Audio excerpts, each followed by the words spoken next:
So, what's up mga katsgasing? Alright? Sa video ng mga katsgasing ay pag-usapan natin mga katsgasing kung ano ba yung mga requirements sa McDo. Kasi may mga ilan na nagtatanong sa video ng mga katsgasing kung ano ba yung mga requirements sa McDo. So, ito ng mga katsgasing. Pwede yung ilista kasi medyo madami yung requirements sa McDo mga katsgasing. At isama ko na din mga katsgasing kung magkano yung nagastos ko sa kalahatang requirements sa McDo mga katsgasing. Pinakauna sa listahan sa requirements sa McDo ay TIN ID. So, TIN ID mga katsgasing kailangan sa requirement ng McDo. And pangalawa mga katsgasing ay ATM card. So yan mga katsgasing ay papuntahin kayo ni McDo dun sa Union Bank kasi yun ang pinaka nila recommendable na bangko mga katsgasing kasi dun sila maghuhulog ng sahod mo kapag nag-start na kayo mag-work sa McDo. So, ang pangatlo mga katsgasing ay medical.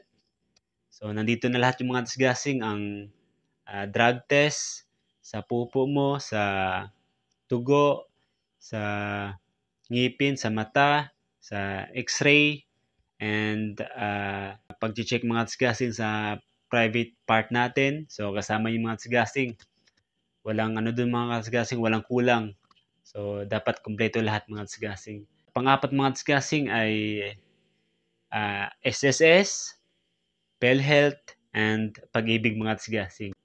Panglima mga katsgasing ay sedula kasi kailangan ng sedula yung mga katsgasing para makakuha ka ng ng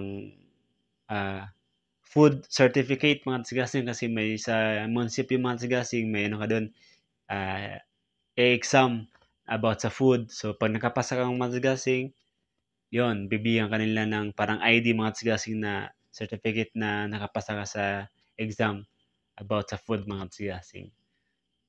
Ang panghuli mga katsgasing ay ito yung police clearance. So, yun ang pinakahuli mga katsgasing, police clearance. Pag wala ka dun mga katsgasing, sa isa na yung mga yun na binanggit ko, ay hindi ka makapag-start na mag-training mga katsgasing. Kailangan kumpleto lahat. Although may mga kung mabait na mga manager, so pwede mong pag-usapan kung to follow ng ibang requirement kasi bitin ka sa budget, pwede mga katsgasing. So, pwede naman siguro yung mga katsgasing. And also mga katsgasing, ang nagastos ko lahat sa mga requirements ng McDo ay almost 3,000 mga katsgasing kasama na dun sa pamasahe, yan, pagkain mga katsgasing. Kung may motor ka, kung may sasakyan ka mga katsgasing, mas maganda. Mas makatipid ka mga katsgasing. So, yun mga katsgasing ang mga requirements ng McDo. So, sana may natutulong sa video na to. So, yun lang mga katsgasing.